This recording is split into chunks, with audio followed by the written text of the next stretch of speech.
Hello and welcome to another episode. I am Brian, the Unskilled Commander.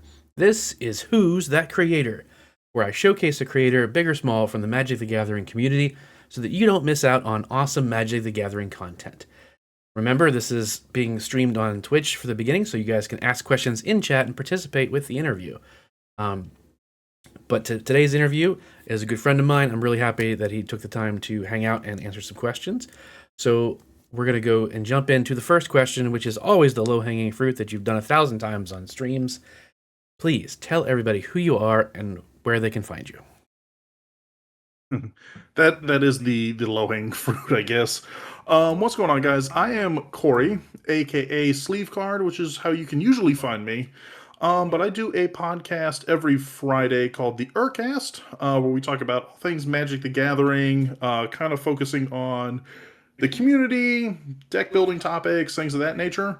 You can also find me every Friday night where I co-host a stream with John from the Chaotic Commander, right here on Twitch, where we do deck builds with kind of crazy, zany house rules. So you can catch me at either of those places. So basically, Friday night Magic is my thing, and the other 6 days of the week, you can find me on all the social media platforms. All right, so jumping right into the main questions now. What prompted you to become a Magic the Gathering content creator, and how long have you been doing it? So I think that's like a two-parter. Mm-hmm. So Magic the Gathering, I actually didn't start off in Magic the Gathering. I started off doing Pokemon content on YouTube. I'm gonna ballpark a date here. Let's call it 2016. Okay. Yeah. I'm feeling 2016. So I started doing Pokemon content, like the classic pack openings, let's plays, Nuzlocke runs, if you guys are familiar with what that kind of stuff is. Okay, yeah. Yeah, cool. old school format with like the 6 Pokemon at the bottom and the little badges on one side and the face cam and the little DS capture screen and the whole get up. Oh wow. So I did that for a couple years, basically through college, and then about 2020 or so, I had some friends that got me into Magic the Gathering. And then with everything kind of going on with COVID, we turned it into like our own pastime where we couldn't really go out and hang out and stuff like that. So I got into Magic the Gathering kind of separate from content creation.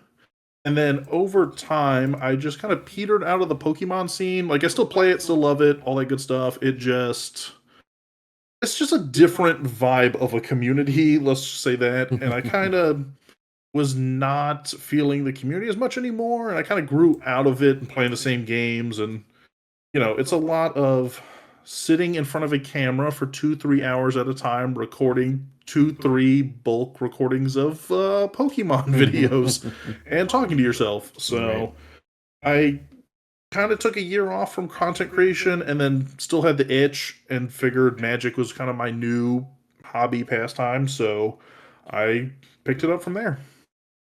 Nice. Okay, so as everyone can see on the screen, we've got the Urcast logo on there. Is there any kind of story behind the name, the Urcast, and or the logo itself? Sorry, I keep looking down because my computer monitor's like here, so it's like I want to talk to you, but also see what you're talking about down here.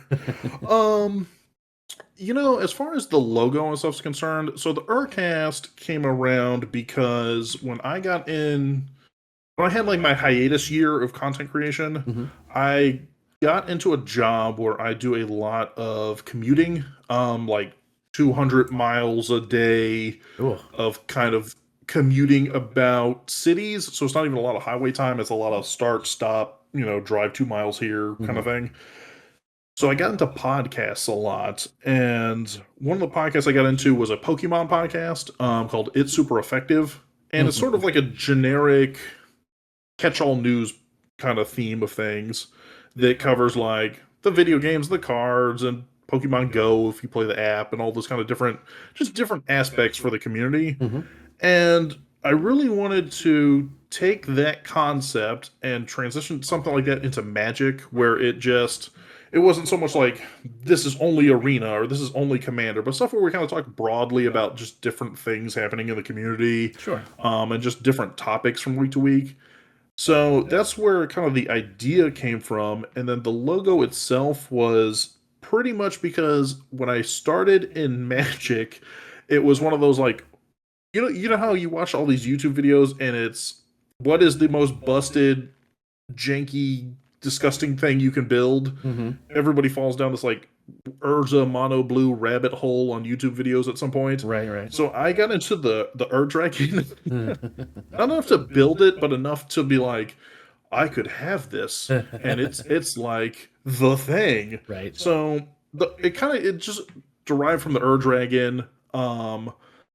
I found a really cool artist online that actually was friends with Joe Cherries from like the Nitpicking Nerds at the time. Okay. So he and I kind of hit it off when we first started recording, and he was giving me like some decent advice, stuff like that. So we kind of pivoted into his artist, worked together, and found something that was the Urcast meets podcast, or Dragon meets podcast, and that's where we're at. Cool. That actually jumps and answers one of the other questions, which what made you choose podcast versus gameplay and stuff like that, which is what like the bulk of Magic creators do. You know, myself included with the charity streams at least, but they all mostly do like Commander streams on Twitch and then or YouTube, and it's kind of this, you know, it's very saturated with that. So like, what made you? Besides the fact that was it just because you were listening to so many other podcasts that you wanted to do that? Or was it like, did you weigh the concepts and be like, you know what, there's not many podcasts about Magic, but there's a ton of people playing it, so let me do this instead? You know, I'm going to keep giving you long-winded answers, Go Brian. for You it. keep teeing these bad boys up, and I'm going to keep knocking them out of the park with just monologues. Go for it. I don't want this to be like a 5-minute interview. Like, go ahead. No, a bunch of yes or no questions. Like, go ahead. Yes, sir. Yes, sir. As you wish. It was kind of like a multi-parter again. So one of it is naivety, right? When you start any new thing, you're like, I don't know what's out there. So when I started this, I was like, I don't know of any Commander podcast other than like the Command Zone, right? That was the big thing. That and I think it was Commander Quarters were like the two big things I came across when I first got into Magic as far as like content creators are concerned. So the Command Zone I was aware of, and I was aware of like Commander Quarters just from I want to build some budget deck to destroy my friends with. Right.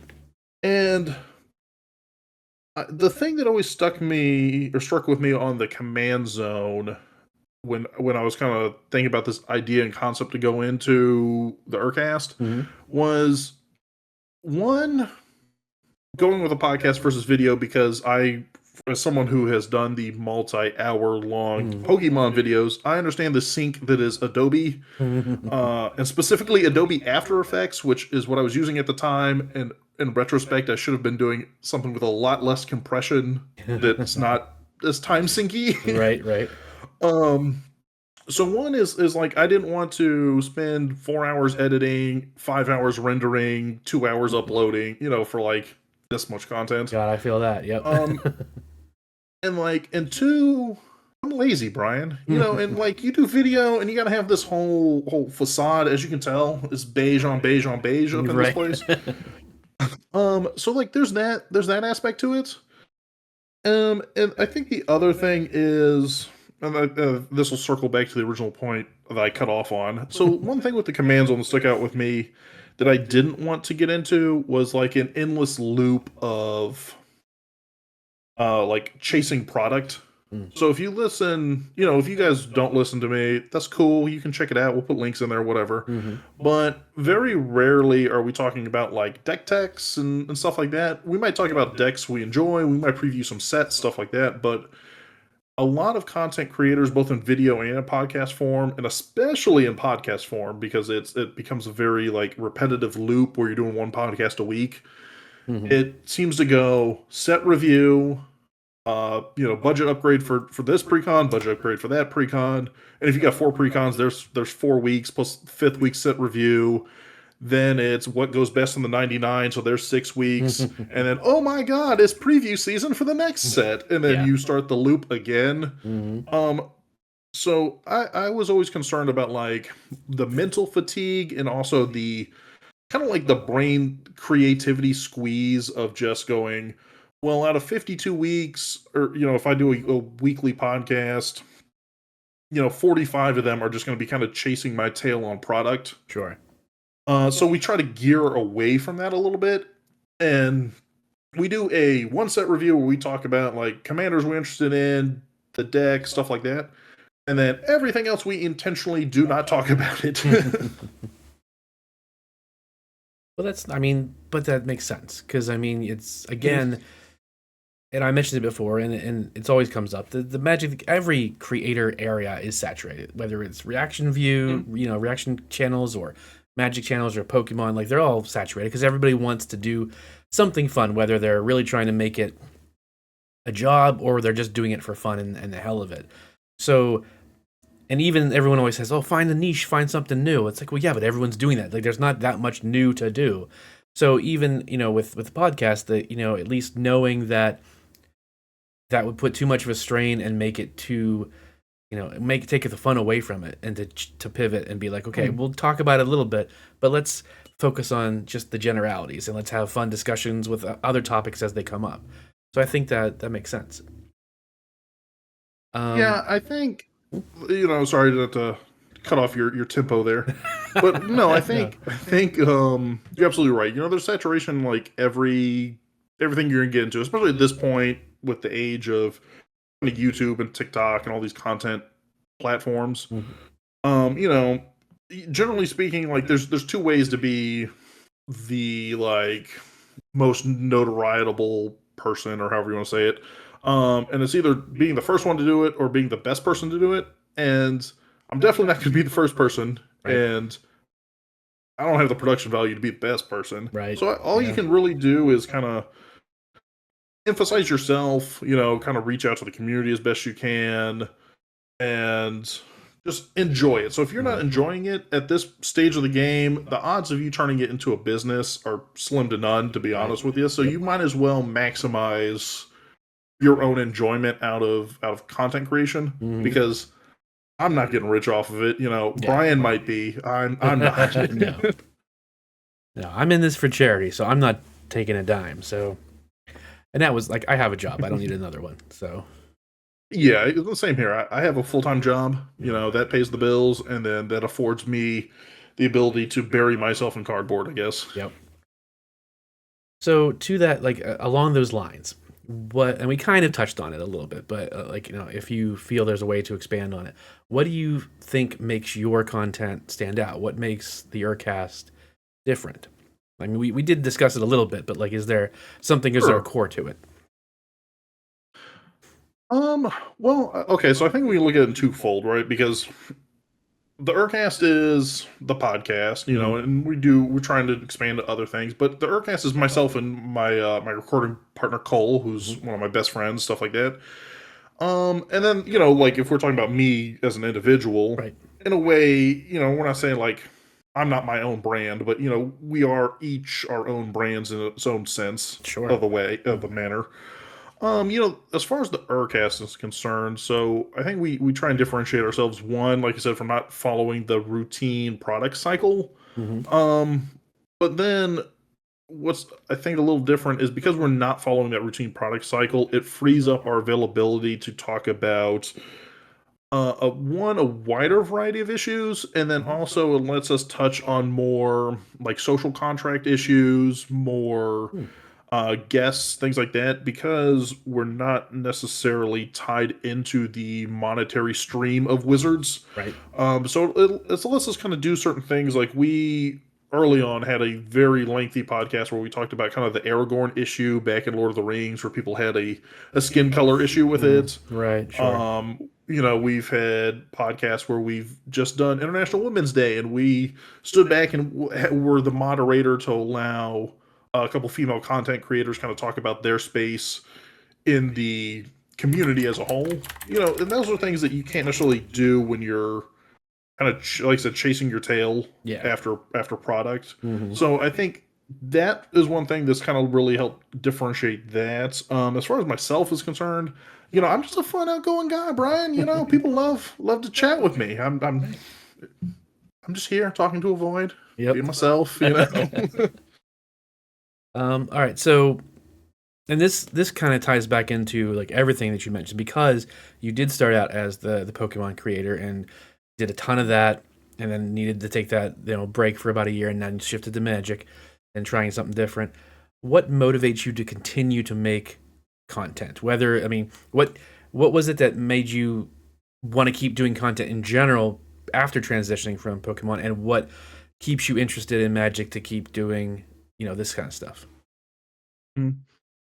um, I think so. When we look at Pokemon, right? So Pokemon, it has a lot of similarities to Magic in the sense that if you're kind of after the product, like if I just want to make Pokemon news, there's so much stuff out there because it is actually the world's largest media brand Mm. between the shows, the cards, the games. Hmm.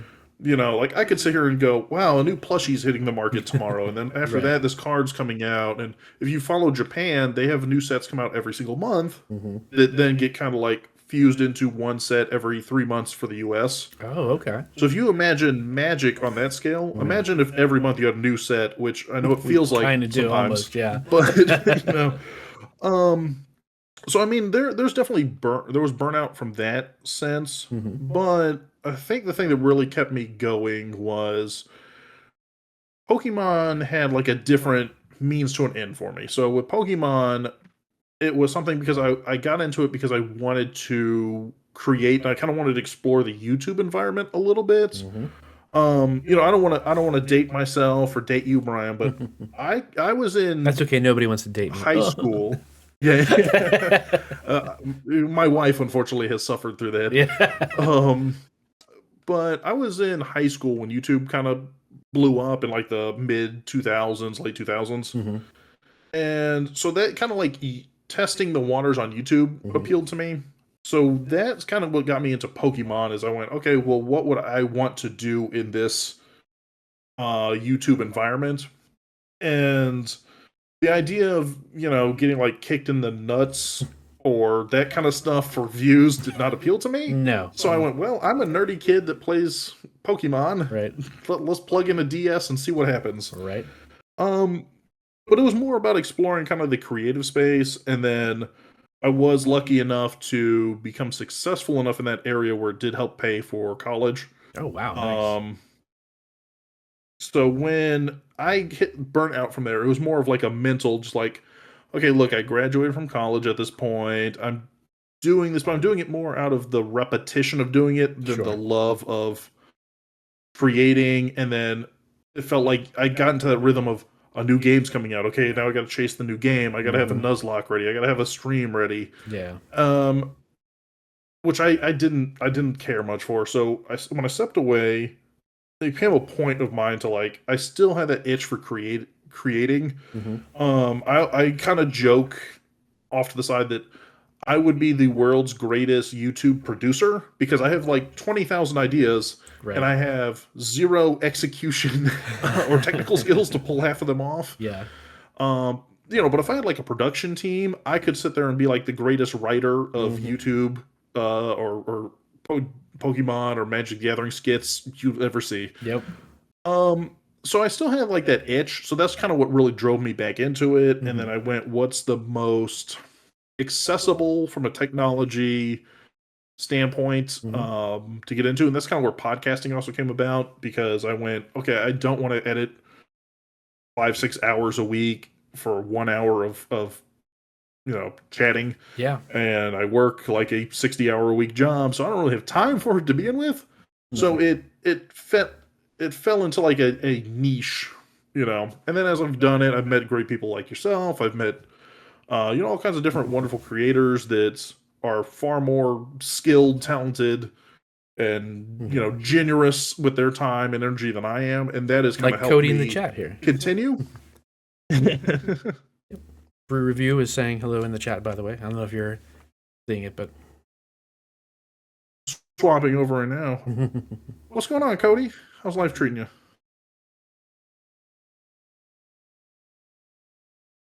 But I didn't mean to derail you. Sorry. No, you're good.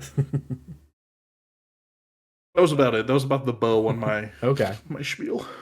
All right. Are there so you I think you've seen, I mean, well, you work with John for Chaotic Commander, you help and Mhm. co-host some of that stuff. So I know you see that side of it. You see the gameplay stream side of it and the Sure. making of deck text and all that stuff. So you're well versed in that. So are there unique challenges for doing the podcasts versus doing the, gameplay stuff, or between the types of creation for Magic? There's always a uniqueness, I think, dependent on the stream or the kind of the avenue of Hmm. creation you're going with.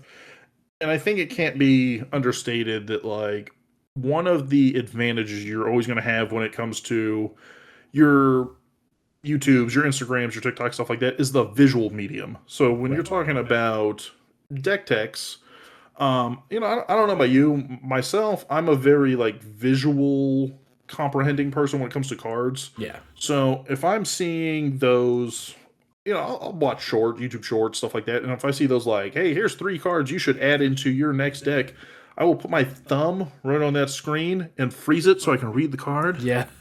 Hmm. Because like, otherwise it goes by in 2 seconds and they're telling me like, oh, this is a great slot in and you should replace this and blah, blah, blah, blah. Hmm. But like that's something that you don't have that advantage of when you're podcasting. So when you're podcasting, you either need to be very consistent and specific with how you explain your cards. So if I Hmm. read a card, I'm just going to grab one off my desk, but let's say Orbital Plunge here. If Hmm. I read it and the first time I go name, mana value, sorcery, text, you're going to expect that same cadence each and every time because your brain is going to come to comprehend it in that order. Sure. But if next time I read it, I go, well, here's the text on that card, and oh, by the way, it's 3 mana and it's a sorcery. Hmm. It's going to jumble. So you have to change the way you're teaching people or the way you're Right. explaining things because you can't paint like a visual picture. You have to explain things out. You have to let them envision what you're explaining to them. So there's a little bit of a hurdle in that sense. Hmm. I hadn't thought of that. That's a good point. But what I do think you have an advantage at is sort of like the conveyance of feeling. Hmm. So if you're excited about that same card, Orbital Plunge, which I don't know, could be a great card. I actually haven't read it. I just Right. pulled one off the top of a booster I just opened. Yeah.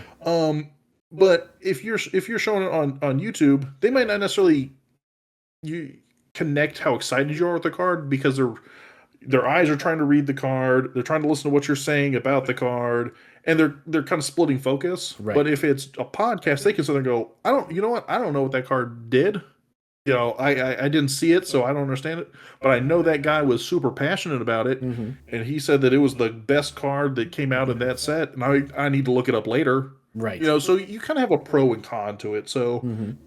in a podcast sense, you carry more like gravitas with your emotion, Right. but you fail, I think, necessarily in like a learning curve standpoint when you're talking about specific cards. But if you're talking about concepts, I think you have a better advantage Hmm. because people are understanding the emphasis you're putting in things.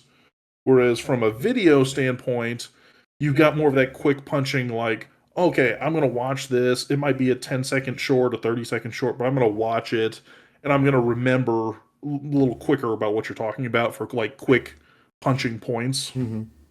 And that's interesting the way you explain that, because I start to understand the difference from it. Like, it makes sense because, if I'm doing a short or something like that, because most of my, like 90% of my, I don't even think I have anything, it's just audio. So all of my 100% of my stuff has some sort of video where I'm doing a comedy skit or I'm doing the streams or whatever. And so, if it's not visually exciting and stimulating and there's Mhm. movement, oh, look at this, what I mean? And all the stupid, like, jump cuts that every video had for the longest Sure. time, and they told you that was what you had to do, and put in stupid pictures that didn't make any sense just to break it up. Yeah, and every 5 seconds there should be like a different frame and all Yeah, those kind all of that different crap. things. That I don't do that, so that could, like, impact the reach of my stuff. Whereas, as you're saying, if I just want to talk and get something across, the podcast and that the purely audio aspect is great for getting that emotion, getting the passion or the fluctuation of your words and stuff like that, and whether or not you agree or hate it or love it or whatever. So I hadn't really thought of it. Mhm. That's a really cool differentiation between the avenues. So next up, do you have any Magic the Gathering content that you are extremely proud of, and why? Um, I have. So I've got two. Go ahead. One is not really content, but I'm very proud of it, and it is Okay. something I created in the Magic the Gathering environment. Okay. Like we'll bring up at any time anybody asks me.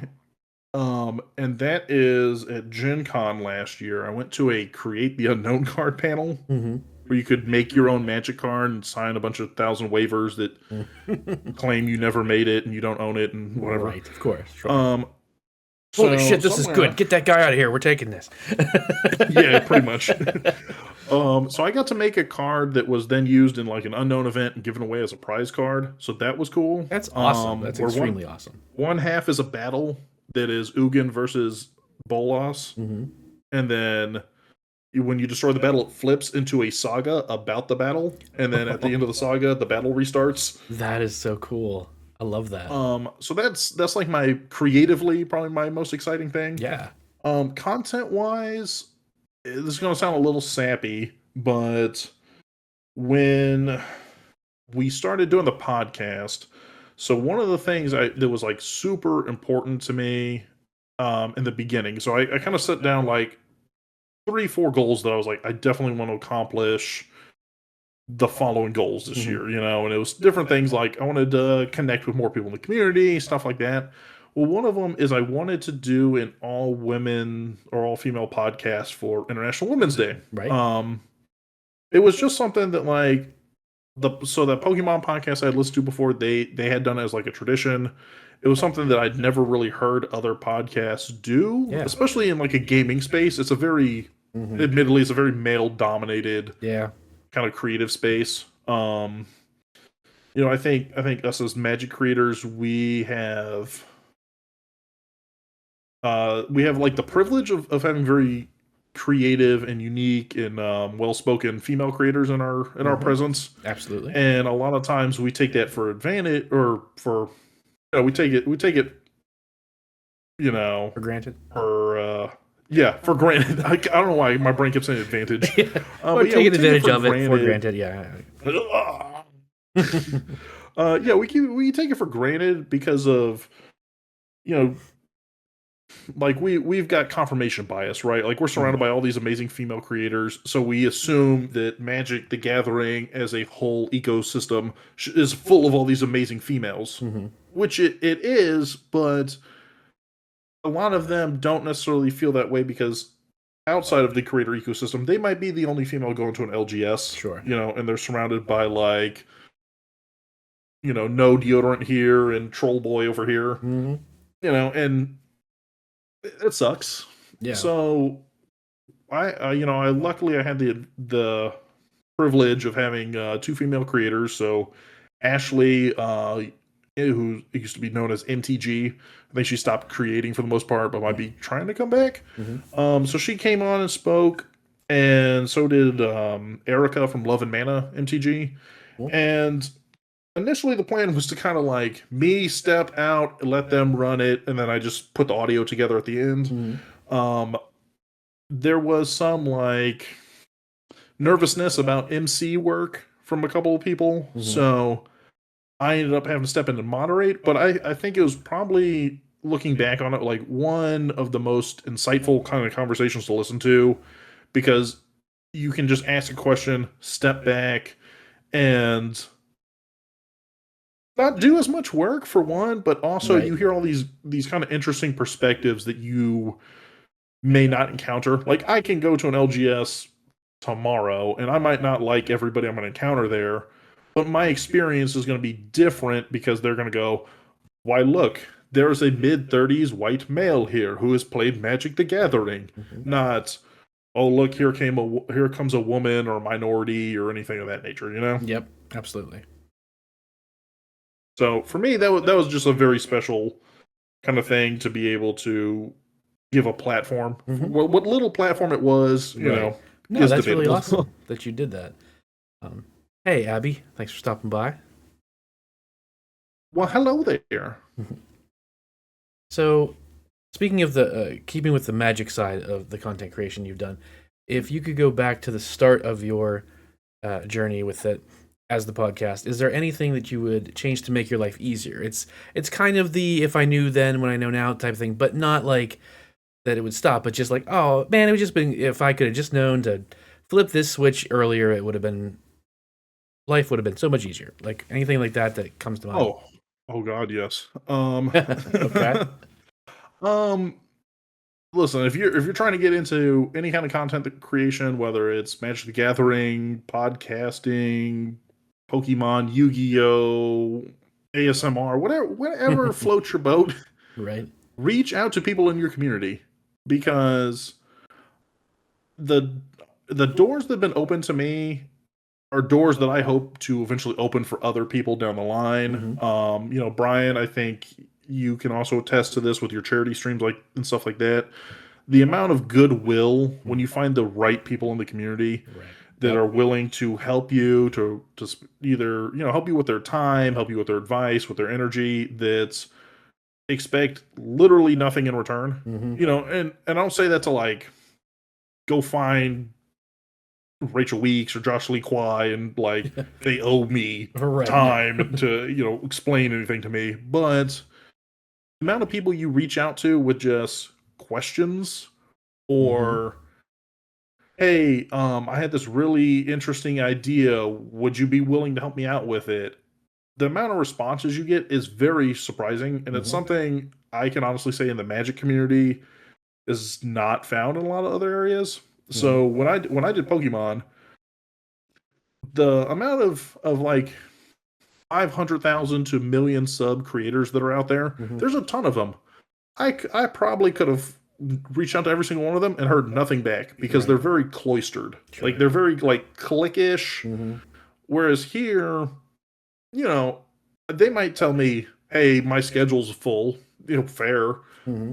but they'll tell me my schedule's full. They're not just going to necessarily ghost me for the most part. Right. So definitely, I would reach out to people sooner. Mm-hmm. Um, be a little less hesitant to kind of bounce ideas off of people. And I also would probably learn editing a little sooner because I spent probably the first 20 episodes of the podcast editing on Adobe. I think I was still doing After Effects before I swapped over to Premiere, which I do for the audio now. Mm-hmm. But it was a rough couple months of just slogging through editing software. Yep. Yep. Yeah. Same. It's I don't know. I'm not good at editing now, but like there's little tricks that like, Mm. oh, this transcribe it really chops up things faster. Thank you. I could have used that the first like 20 episodes I was Do hand you editing know? and taking stuff out of, but Do you know how long it took me before I realized that you could?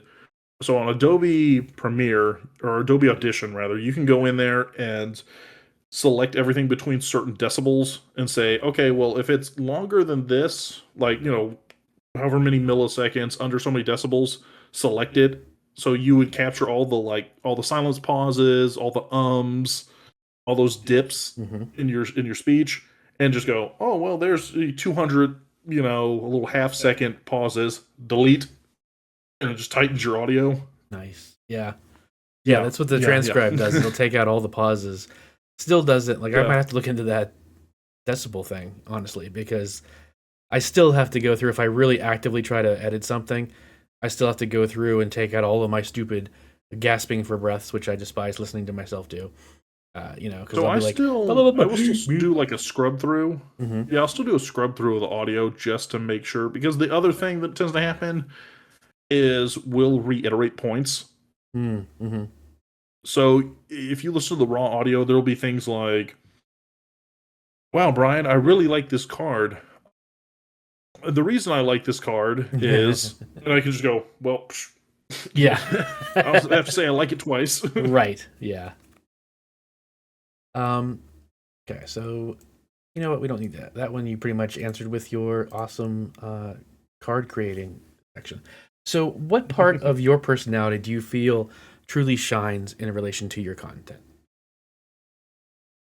In relation to my content, well, I think it depends a little bit on what content you're listening to. So when it comes to stuff like this, like we're talking one on one, I think we're having a very candid conversation. We're Mm-hmm. being pretty transparent. Yeah. There's nothing where I'm like, well, I got to keep this great secret Right. lest it gets out and everybody takes my throne. Um, Little does he this know. stuff I'm usually, yeah, exactly. This is the kind of stuff where I'm a little more like verbose. So meh, meh, meh, meh, meh, meh, meh, meh, Right. which I think helps a little bit from a podcasting standpoint because there's not a lot of times where I'm talking and I go, I don't know what to say. So I'm naturally a very talkative person. Hmm. And for better or worse, there's chunks where I will naturally dominate a chunk of time. So Hmm. it's not uncommon that if you listen to like the raw Arcast footage, that it's like 70% Cory talking and 30% Cole, Yeah. because I just tend to kind of get the ball rolling, whereas he tends to kind of go, "Oh, Cory's making a good point. Let me sit back for a minute." Right. Right. Um, Now the flip side of that is when it comes to public, like in group settings, so things like live play. If you were ever catch me at a convention and I'm playing games, or you were to ever catch me on stream with John, stuff like that, I have a very performative and sarcastic personality about myself. Not you. Um, yeah, not me. I've never been on the receiving end So, of that at all. yeah, so because I don't take myself too seriously in those moments, I think it lightens the mood for the table. Oh, for sure. We've all played those games where somebody's like, "You missed a trigger, and you got a rate of play, Brian. Haven't you played your cards yet? It's my turn. Pass the. If you don't have anything left, pass." Hmm. Like, relax, bro. My life's not on the line here. Yeah. Like, We're not chill about to out. go to It's a the shadow zone. game. Yeah, like, but the thing is, if you behave that way, you're not inviting other people back. Right. Like, if I treated you that way, you and I are never playing a game again. Yeah. Even if you don't want to tell it to my face, you're gonna go, "Oh, you know what? I can't make it that night. I'm so busy. Oh Oh, my look at the goodness." time. Yeah. Yeah. So I think I have like a, not to my own horn, but when it comes to those kind of things, I have like a natural kind of charisma, banter kind of personality Hmm. that kind of lends well for live play settings. Hmm. I can agree with Yeah, that. I'm not I afraid to would make tend a to. ham of myself if Yeah. that's what it comes down to. All right. So flip side of that, and this one you can expand across, both aspects of your, like back to Pokemon if that's when it started. But has being a content creator shown you a part of yourself that you didn't know you had, and has it strengthened any weaknesses? So like, oh, I used to be kind of shy, or I wasn't good at public speaking, or I wasn't good at improv, but like over the course of doing it now, I'm much better, or now I understand, or now, oh, I didn't know I was good at improv, but wow, this totally brought it out, or something like that. um, so I've always been, when it comes to like the improv question, I've always been kind of like a class clown ish type person. Hmm. Not to mean that like I can't be serious. Obviously Of course. I have a professional job. I'm not on here just like, "Hey guys," and the big hook comes and takes me away when I clock out each day. Um, HR loves this guy. yeah, ho ho ho. They really love me because I'm basically the HR for my branch. So, um, I think I'm gonna say something that might come off a little sappy, Okay. which is being in this space and kind of getting to know people like yourself. I've had the privilege of meeting like John, Hmm. meeting other creators and kind of interacting with other creators, stuff like that. I think it's really shown me the capacity to be more kind to others. Um, and that's not to say that like, I don't know if you want me to swear on here, but not to say like It's I'm a huge fine. a hole, Right, right. on my day to day life. but to kind of do like acts of service Mhm. that you don't necessarily expect like return on. So there's been a lot more things where I've seen people who, so such as yourself, you're not expecting these kids to get out of the hospital and then come write you a check, Right. or maybe you are. I I have no mean, idea. I don't know what your long game they is. better pay me back, damn it, all the time I put in. With interest. Yeah. But but seeing those kind of things are not necessarily things you tend to encounter on a day-to-day basis, I think, for a lot of people. Um, so seeing a lot of people that use this platform for those kind of altruistic goals has kind of shown me that it's okay to kind of open up on those kind of areas. Hmm. I spent a lot of my kind of like my teenage years, a lot of my childhood. So I have step siblings, but the closest one's like 8 years older than me. Okay. So I only child in the sense of like for the most part, Hmm. I grew up in the house by myself. Sure. Had that. We moved around a lot because both my parents were in the military. So I was very guarded, I think, from an emotional standpoint as for most of my youth, I would say a lot of my 20s, I was very much like, hey, I've got a very like tight knit group of friends, Hmm. and everybody else is, might as well be dead to me, quote unquote. Right, Like right. I don't know them. Yeah. So this kind of helped me open up a little bit to like, hey, there's a more symbiotic like community out there that can exist where I don't necessarily know all of you in the Magic creator community on like a personal best friend level. Right. Like, the odds my kidney's going to is slim to none. Damn it. But Write that yeah, on. but like being able to collaborate and work with other people and kind of branch out and have empathy for the things they're doing and the things they're going through, I think this really kind of helped me become more sociable. That's really cool. I mean, that's a pretty awesome thing to, you know, get improved on, or like and get opened up to. If being a content creator is going to do anything, that's actually probably one of the best things it can do, is to make you more empathetic and Well, more open to connecting with people. Because if you look at the creator concept in the world, it tends to be rather selfish and rather self-serving, because everyone's trying, like most people mm, are trying to make money off of it. They're trying to get free stuff. They're trying to do whatever. So to have any of the just to communities be like, clear, if there's free stuff on the line, I'm not above right, yeah, receiving no, free I know, stuff. yeah, and I know, Let's not get too yeah. hasty here. But yeah, no, I get what you're saying, and I like that. That's a good answer. Um, so I'm interested in this question, like definitely specifically because of your overall creator journey. If Magic the Mhm. Gathering went away tomorrow, like it just the cards disappeared, it still existed in the past, but it no longer exists now. Would you Sure. create content of something else, or would you just move on and say, you know what, I've done it enough times, I don't need to be a creator anymore? Um, I think now, like knowing what I've known and kind of going through what I've gone through as far as like this community specifically, Mm-hmm. I think the itch would still be there.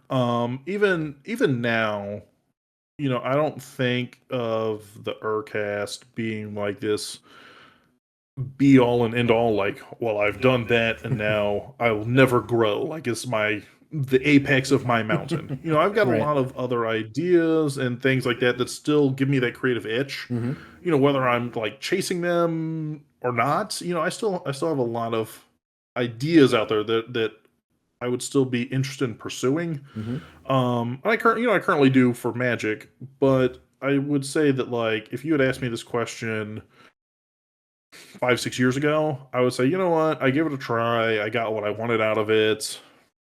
You know, Mm-hmm. I got a handful of acquaintances that I may remember once in a blue moon if I'm ever deleting DMs on Discord, but I'm not like directly hanging out with them. Right.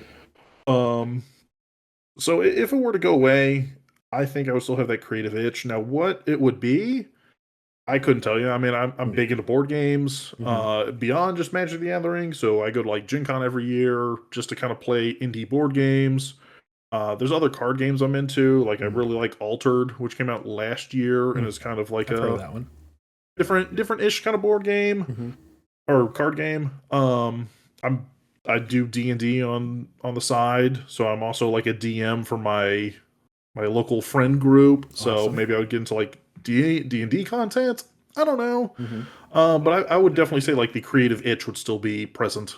Okay. Um, so, all right, pie in the sky question.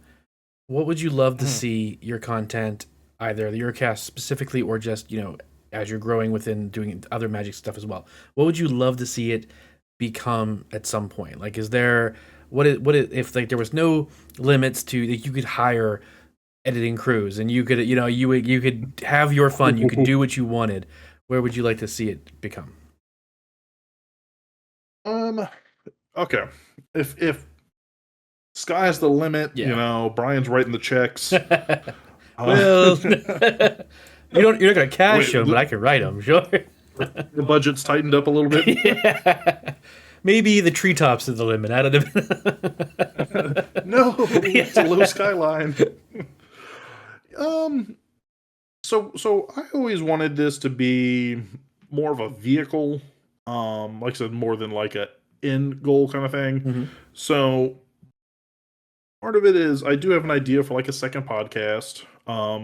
So kind of not say that our cast is ending anytime soon or anything like that, but Hmm. like I do have an idea for a second podcast that would be in addition to the Urcast, a little more like news oriented. Hmm. Um, I have an idea for a couple different live kind of video type shows for YouTube.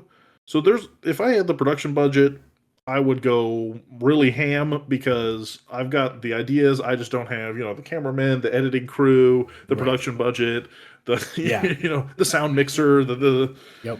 the baker, the butcher, the candlestick maker, the Hmm. so um but I think ultimately I'd want it to be something that gives back. So one of the ideas I've always had is if we got to a certain point, wanting to create some kind of like creator travel fund Hmm. to help people get to different conventions. Kind of focusing up on like minorities or smaller creators or women, stuff like that to kind of open up those resources so that not everybody that is not getting a grant and has a million subscribers Right. can't go to a convention or can't be seen or can't have the same platform. Hmm. Um, I've also bandied about the idea of doing some charity-ish events. Hmm. Um, we'll put a pin in that because Right. it's still on the table. I don't know. I'm right now. I'm just kind of taking it one day at a time. I think the biggest thing is to keep creating because if you stop, it's very hard to get back into the stream. I can Right. attest that Yeah. it is to fall out of the stream. Sure. All right. Um, and you did. So the next question, you definitely touched on this like real briefly a little bit ago, but what kind of other hobbies do you have besides Magic the Gathering? So you mentioned board games and Dungeons and Dragons and stuff. So okay, you're excited. Let it rip. Okay. I am still into Pokemon. Pokemon ZA Legends comes out in about 2 months. We got a debate on getting a Switch 2 or not. Mm, So that'll be my immediate hobby. right. Should Magic go south. Yeah. Um, but no, I am very much into board games, and when I say very much so, I mean like playing indie games, creating indie games. So I've been working on and off for a couple years on my own card game. Nice. And I work on it, and then I go, I'm doing something else, and it shelves a little bit, and I Sure. go, I should work on it, and then I blow the dust off and kind of rework on it. Hmm.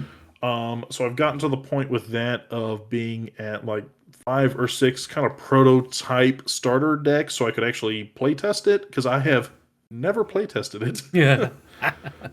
Um, so I've done stuff like that. I also at one point took a Disney. This is gonna sound super corny, super nerdy too. That's all I right. That's took what a we're here. Disney trivia game that we had, like a Trivial Pursuit Disney game, Hmm. and it was like well, this needs more like Uno reverse type stuff. So I made a bunch of cards based off of like villains and characters, and like, well, if they answer this card wrong, this one will let me steal the point, and this one will flip the, Nice. do a bunch of different stuffs.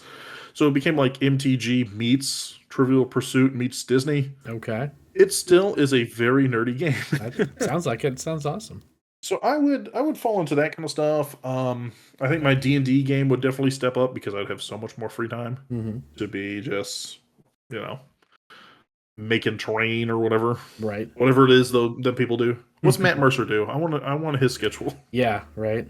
I think he must just lock himself in a room and just write for like months at a time Yeah. to get like, because In the he's Mercer almost dungeon. never at a loss for what the characters are going to say, even when the rest of them Mhm. ask the most bizarre shit. Yeah. Do you have So, any kind of do that. like, dream location that you would want to, you and your wife would want to go visit at all that you haven't already? Oh my goodness. Well, I think the cliche is Japan. I want to go there as Which well. I would go to. Yeah. My wife really wants to go to Hawaii at some point. So I grew up there when I was in high school. Hmm. So I grew up there most of my teenage years. I was in Hawaii. Okay. So she kind of wants to go there, not necessarily for the touristy stuff, but just to kind of like see where I grew up. Sure. So maybe we'll make that trip at some point. Mm-hmm. But yeah, I think the big bucket list item would have to be Japan. Mm-hmm. If not Japan, I know there is talk on the horizon of me going to Scotland in a year Ooh. or two. So Nice. maybe Scotland. That'd be fun. Beautiful Yeah. locale. Yeah. Sure. I mean, I'm in Florida, so obviously Orlando, the dream location to us all. Come on, of course. I did just talk about making a Disney Trivial Pursuit. You did. Nerdgasm game. Yeah, you'd have to like walk around with like a secret notepad, taking notes. Mickey Mouse. Like, Yeah. whoa, what are you doing? Oh. Nothing. Nothing. I got nothing. With the ears, I Yeah. hide it in the ears. Yeah. Writing them on the back of the ears, putting them back on. Mm-hmm. You'll never know. What's your favorite way to relax and unwind from the everly increasing stresses of the world right now? Well, whether I like it or not, I think my big one is my dog. So I enjoy her company, but when I try to do other things, she insists that I enjoy her company. Right. So a lot of it is just spending time with my dog, spend time with my wife, obviously.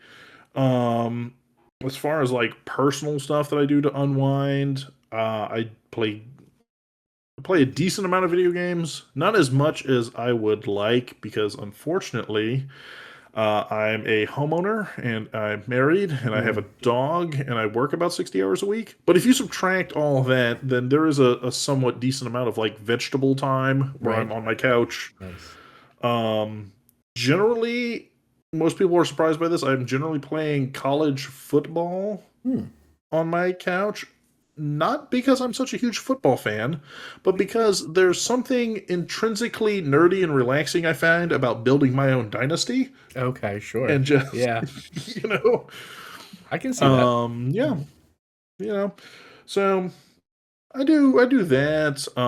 Like I said, I'll kind of busy my mind with game crafting stuff. So like I've done, if it's not D&D, if it's not Pokemon, that kind of thing, I have dabbled in making ROM hacks and stuff on my computer. So sometimes I'll get bored and I will attempt to make my own Pokemon game. As Nice. sad as that sounds. No, that sounds But awesome. usually those are my distractors. I'm admittedly somewhat of like a homebody. Yeah. So I'm not like a big. I mean, I'll go to concerts and stuff like that, but that's not like my big motivational driver. Sure. All right, so you mentioned video games. We gotta go into that and just be like, what are your top 5? I mean, all time best. And you know what? All time. I'll give it to you this way. In fact, as a fellow gamer, I will allow you to specify what are your top 5 games based on story, and what are your just top 5 games period. Because I know Top a 5 lot of games times based on story. So like it's really like a top 10. yeah, sort. Well, it's 2 different top 5s. Totally 10, but yeah. All right. Well, I just I know gotta as a think about gamer, story. it can be confusing. You're like, well, I love this game, but man, this Well, other game was a you better know why story, you you know? know why I appreciate that is because one of the games that I would say is like top 5 for me all time has like this much story and is like this much art is Nice. kind of the reason. And that's Shadow of the Colossus. Oh, sure. So it Yes. literally is like, there's a storyline, but it Yeah. is literally like 10% story, 90% art and combat ish. Hmm. So I would say like for me, Shadow of the Colossus, Okami Love that is game. another big one for me. Like beautiful art. Hmm. Story is it's good to a certain point, and then it kind of goes all over the place. Like it's good for like what is it? The first boss, the like serpent, the Yeah, yeah, yeah. Naga serpent. Yeah, And then after that, it kind of falls off the rails because it's like, oh, there's a bunch of other bosses that don't really have as much depth to them. sure. Let's see. I'm a huge fan of Sly Cooper and the Sly Cooper franchise. Did we just become Number best friends? two, Because Sly so Cooper number far, two specifically. right? I mean, I love the Sly Cooper franchise so much, and That Okami, was like I said. that was one of my favorites growing up. Hmm. Um, I mean, I gotta throw a Pokemon game in there. I Sure. know it gets a lot of hate. It's usually frowned upon amongst the franchises, but I'm a big Gen 2 fan. Ooh, So Pokemon Gold or Heart Gold, if you want to go with the remakes, are high up on my list. nice. And that leaves one more. I feel like I'm gonna get clubbed in the comments if I don't mention something that's like a Zelda or a Final Fantasy or You oh can, but wait, if there it's is not your Final favorite, Fantasy Advanced Tactics. ooh, okay. Advanced Tactics, Brian. It's a very specific one. Yes. Came out on the DS. Hmm.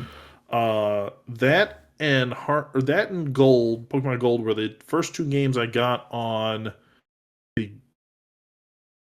No, it was that and Ruby. I got on the Game Boy Advance. So when I Okay. first got a Game Boy Advance for Christmas one year, Hmm. those were the two games, and I played like thousands of hours in Advanced Tactics.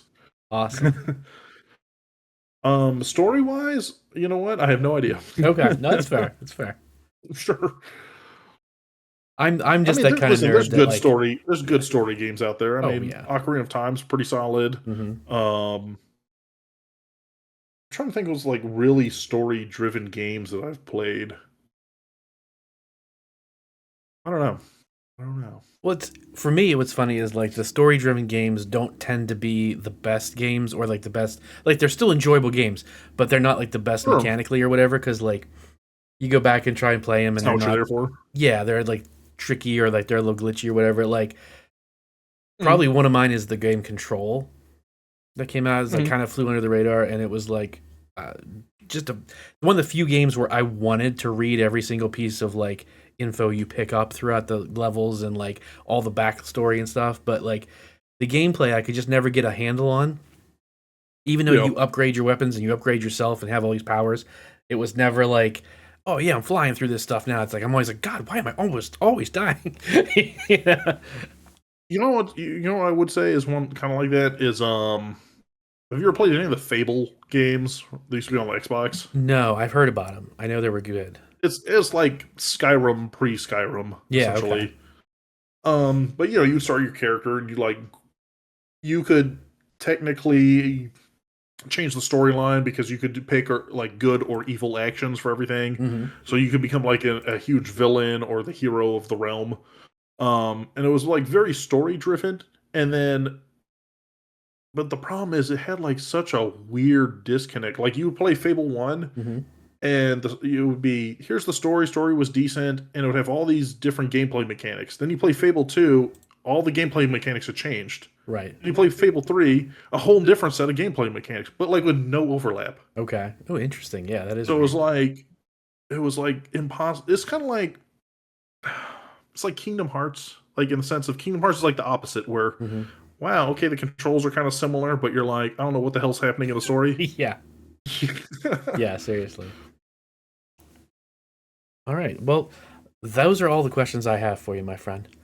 I am super grateful that you gave me some of your time and let me interview you in my haphazard Hey, interview and style that you I know do. what? we're never talking again. No, that's fair. That's totally fair. Um, Everybody in chat, thank you guys so much for hanging out and being with us tonight. We're going to go ahead and raid into, I think basically Kuro is like one of the only people out on right now. So while I'm getting the raid set up, Cory, please let everybody know where they can find you again, like on socials, and if you have anything coming up that you want to promote or talk about, please feel free to do so. Yeah, so you guys can find me one of two places. So you can either find me at Sleeve Card. That's going to be me personally. That's at Blue Sky, Instagram, YouTube. I mean, you can check it on YouTube, but it's all old Pokemon stuff, to be honest with you.